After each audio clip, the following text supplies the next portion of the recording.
Hi guys, beads use பண்ணி ஒரு அழகான கீ செயின் எப்படி செய்கிறதுன்னு பார்க்கலாம். நான் வந்து ஒயிட் கலர் பீட்ஸ் யூஸ் பண்ணி ஒரு குட்டி க்யூப் கீ செயின் செஞ்சு என்னோட வண்டியோட சாவிக்கு போட்டு வச்சுருந்தேன். இதை பார்த்து எங்கள் அக்கா பொண்ணு அவளுக்கும் வேணும்னு ராவடி பண்ணா. அவளுக்காக தான் இன்றைக்கி நான் கீ செயின் செய்கிறேன். 6mm அழகாக க்யூட்டாக ஒரு ரெட் கலர் பீட்ஸ் எடுத்துக்கிறேன். இது வந்து நம்ம ஹேண்ட்பேக் போடுறதுக்காக யூஸ் பண்ணுற பீடு இது. இந்த நரம்பு பார்த்திங்கன்னா ஒரு 60 சென்டிமீட்டர் எடுத்துக்கிறேன். இந்த நரம்போட சைஸ் வந்து 80.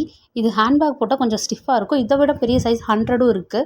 அது வேணாலும் யூஸ் பண்ணிக்கோங்க. நரம்பை ரெண்டாக மடிச்சுக்கோங்க. ரெண்டாக மடிச்சுட்டு அதோட நுனியில் ரைட் லெஃப்ட்னு 2 ஹேண்டில் பிடிச்சிக்கோங்க. நான் உங்களுக்கு காட்டுறதுக்காக ஒரே கையில் வச்சுருக்கேன். நம்ம கோக்குற மணி எல்லாமே லெஃப்ட் ஹேண்டில் இருக்க நரம்பில் மட்டும்தான் கோக்கணும். ஃபஸ்ட்டு பூ போடுறதுக்கு 4 மணி எடுத்துக்கலாம். 4 மணியில் 3 மணி உள்ளே போட்டுட்டு கடைசி ஒரு மணியில் ரைட் ஹேண்டில் வச்சுருக்க நரம்பை உள்ளே விட்டு எடுத்தோம்னா ஒரு லாக் மாதிரி வந்துடும். இந்த அளவுக்கு நரம்போட எட்ஜஸ் வந்து ஈவனாக இருக்க மாதிரி பிடிச்சிட்டு அதோட கடைசிக்கு இந்த மணியை டைட்டாக இழுத்து இருக்கோங்க. அப்படி இழுக்கும்போது 4 லாக் ஆகும்போது ஒரு பூ வரும். இதுதான் ஃபஸ்ட்டு. ஒரு பூ போடும்போது அந்த நரம்பு பார்த்திங்கன்னா கொஞ்சம் வளைஞ்ச மாதிரி ஆகும். இப்போது கரெக்டாக ரைட் லெஃப்ட்னு பிரித்து எடுத்துக்கோங்க. இப்போ லெஃப்ட் சைடில் வந்து 3 மணி கோக்கலாம். ஃபஸ்ட்டு ஸ்டெப் மட்டும்தான் 4 மணி கோப்போம். இதுக்கு மேலே 3 இல்லைனா 2 தான் வருமே. 3 மணி கோக்கலாம். அதில் ஃபஸ்ட்டு 2 உள்ளே விட்டுட்டு கடைசி மணியில் சேம் ரைட் ஹேண்டில் இருக்க நரம்பு உள்ளே விட்டு எடுக்கும்போது இது 2வது பூ வந்து முடிஞ்ச அளவுக்கு டைட்டாக இழுத்துட்டே வாங்க. அப்போ தான் உங்களுக்கு அந்த க்யூப் வந்து அழகாக ஸ்டிஃபாக இருக்கும். இல்லைன்னா ஒரு மாதிரி லூஸாக இருக்கும். இப்போ 2 பூ வந்துடுச்சு. அடுத்து 2 பார்த்திங்கன்னா நம்ம மேலே போடுற மாதிரி இருக்கும்.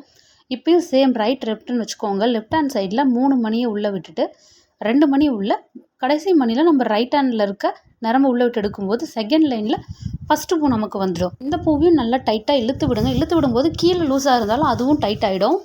இப்போ நரம்பு பார்த்திங்கன்னா இவ்வளோ நேரம் ரைட் லெஃப்ட்னு 2 பக்கம் இருந்தது. ஆனால் இப்போ மேலே கீழேன்ட்டு இருக்கும். மேலே இருக்க நரம்பு தான் லெஃப்ட்டு, கீழே இருக்கிற நரம்பு ரைட்டு. ரைட் சைடு இருக்க நரம்பு பக்கத்தில் இருக்க மணியில் உள்ளே விட்டு எடுத்துக்கலாம். அப்படி உள்ளே விட்டு இழுத்து எடுக்கும்போது பார்த்திங்கன்னா ஒரு எல் ஷேப்பில் இருக்கும் நம்மளோட நரம்பு. இப்போ சேம் லெஃப்ட் சைடில் 2 மணி கொத்துக்கலாம். 2 மணியில் ஒரு மணி உள்ளே விட்டுட்டு கடைசி இன்னொரு மணியில் நம்ம ரைட் சைடு நரம்பு உள்ளே விட்டு எடுக்கலாம். எடுக்கும்போது செகண்ட் லைனும் நமக்கு கம்ப்ளீட் ஆகிடும். இப்போ மொத்தம் 4 பூ இருக்கும். இது பார்க்கும்போது நிஜமே ஒரு பூ மாதிரி இருக்கும். இது நல்லா டைட்டாக இழுத்து விட்டுக்கலாம். இது வந்து நம்மளுடைய பேஸ் இதுதான் ரெடி ஆகிடுச்சு. இப்போ இதுக்கு மேலே தான் க்யூப் வரும். இப்போ நம்ம நரம்பு டைட்டாக இழுத்ததுக்கப்புறம் ரைட் லெஃப்ட்னு இருக்குது இல்லைங்களா, இதில் லெஃப்ட்டில் வந்து சேம் 3 மணி கொத்துக்கலாம். 3 மணியில் ஃபஸ்ட்டு 2 மணியை உள்ளே விட்டுறேன். கடைசி மணியில் ரைட் ஹேண்ட் நரம்பை உள்ளே விட்டு இழுக்கலாம். இதை இழுத்து டைட்டாக இழுக்கும்போது பார்த்திங்கன்னா நமக்கு நெக்ஸ்ட் லைன் ரெடி ஆகிடும். பார்க்குறதுக்கு ஃபஸ்ட் லைனில் சேர்ந்த மாதிரி ஃப்ளாட்டாக தான் இருக்கும். ஆனால் நம்ம இன்னொரு 2 பூ போடும்போது பார்த்திங்கன்னா ஆட்டோமேட்டிக்காக உங்களுக்கு ஒரு பாக்ஸ் ஷேப்பில் இது வந்துடும். ரைட் ஹேண்டில் இருக்க நரம்பு நம்ம கீழே பக்கத்தில் இருக்க மணியில் கோத்துக்கலாம். இப்போ எல் ஷேப்பில் வந்துடும். சேம் அதே மாதிரி நம்ம லெஃப்ட் ஹேண்டில் இருக்க நரம்பில் 2 மணி விடலாம். ஒரு மணி உள்ள கடைசி மணியில் ரைட் ஹேண்டில் இருக்க நரம்பை நம்ம உள்ள விட்டு இழுக்கும்போது 2வது பூ ரெடி ஆகிடும். இதே மாதிரி நம்ம இந்த லைன் ஃபுல்லாக கம்ப்ளீட் பண்ணணும். இப்போ பாருங்கள், திரும்ப ரைட் ஹேண்டில் இருக்க நரம்பை நம்ம இந்த பக்கத்து மணியில் விட்டுட்டு இழுத்து இப்போ நம்ம இந்த பூ போடும்போது பார்த்திங்கன்னா அழகாக உங்களுக்கு இந்த பாக்ஸ் ஷேப் மடிஞ்சு வரும். சேம் இதே ப்ரொசீஜர் தான். இதை யூஸ் பண்ணி அப்படியே இந்த லைனை ஃபுல்லாக கம்ப்ளீட் பண்ணலாம். எப்பயுமே லெஃப்ட் ஹேண்டில் தான் மணியை கோக்கணும். 2 மணியாக கொத்துட்டு வரணும். நம்ம ரைட் ஹேண்ட் நரம்பு உள்ளே விடுவோம். ஒரு லைன் ஸ்டார்ட் பண்ணும்போது ஃபஸ்ட்டு ஸ்டார்ட் பண்ணும்போது 4 மணி கோக்குறோம். அடுத்து செகண்ட் லைன், தேர்ட் லைன் மாதிரி ஒவ்வொரு லைன் ஸ்டார்ட் பண்ணும்போது 3 மணியாக நம்ம கொத்து ஸ்டார்ட் பண்ணுவோம். பீட்ஸ் வாங்கும்போது நல்ல குவாலிட்டியான பீட்ஸாக பார்த்து வாங்குங்க. அந்த குவாலிட்டியான பீட்ஸை யூஸ் பண்ணி நீங்கள் கீ செயின் இல்லைனா ஹேண்ட்பேக் போட்டுட்டு நைட் டைமில் யூஸ் பண்ணி பாருங்கள். செம்மையாக இருக்கும் பார்க்குறதுக்கு.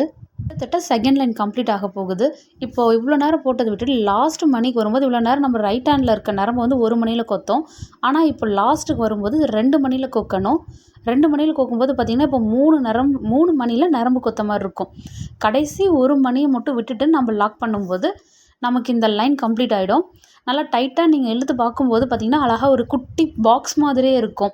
இப்போ நம்ம க்யூபோட பேஸ் வந்து ரெடி ஆகிடுச்சு. அழகாக சைடில் பாருங்கள், அழகாக ஒரு குட்டி பாக்ஸ் மாதிரியே இருக்குது.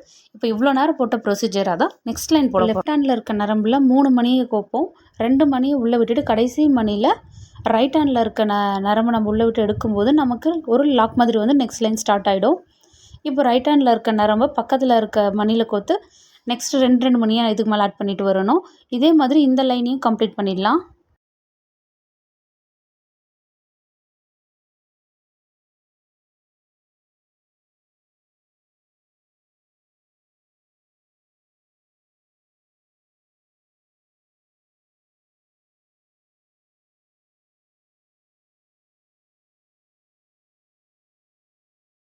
அதான் இப்போ நமக்கு அழகாக குட்டி பாக்ஸ் மாதிரி ரெடி ஆகிடுச்சு. இப்போ நம்ம மேலே க்ளோஸ் பண்ணோம்னா நம்மளோட க்யூப் ரெடி ஆகிடும். இதுக்கு ஃபஸ்ட்டு நான் என்ன பண்ணுறேன்னா, நரம்பு நம்ம இவ்வளோ நேரம் ஸ்டார்டிங் லைன் வரும்போது நம்ம 3 மணியாக கோப்போமா, ஆனால் இதில் வந்து என்ன பண்ணுறோம்னா பக்கத்தில், அதாவது ரைட் ஹேண்டை பக்கத்தில் இருக்க மணியில் கோத்து எடுத்து 2 மணியை விடுங்க. இப்போ 2 மணி விட்டுட்டு 1 மணி உள்ள இன்னொரு மணியில் லாக் போடும்போது பார்த்திங்கன்னா அழகாக இது ஒரு பூ மாதிரி வந்துடும். அதுவும் இல்லாமல் அங்கே மேலே க்ளோஸ் பண்ண மாதிரி வந்துடும். சேம் இப்போ ரைட் ஹேண்டில் இருக்க நரம்பு எடுத்து பக்கத்தில் இருக்க மணி அதுக்கும் பக்கத்தில் 2 மணியில் கோத்துக்கணும் நம்ம. சேம் இப்போ லெஃப்ட் ஹேண்டில் வந்து ஒரு மணியை ஆட் பண்ணி நீங்கள் லாக் பண்ணும்போது அடுத்து மேலே இன்னொரு பூவும் லாக் ஆன மாதிரி வந்துடும். டைட்டாக இழுத்து விட்டுக்கலாம். இழுத்து விட்டதுக்கப்புறம் நான் ரைட் ஹேண்டில் இருக்க நரம்பை பக்கத்தில் இருக்க 2 மணியில் ஃபஸ்ட்டு கோத்து எடுத்துடலாம். இது கோத்து முடித்ததுக்கப்புறம் பார்த்திங்கன்னா நம்ம இதை லாக் பண்ணுறதுக்கு சேம் திரும்ப ஒரு மணி ஆட் பண்ணுவோம்.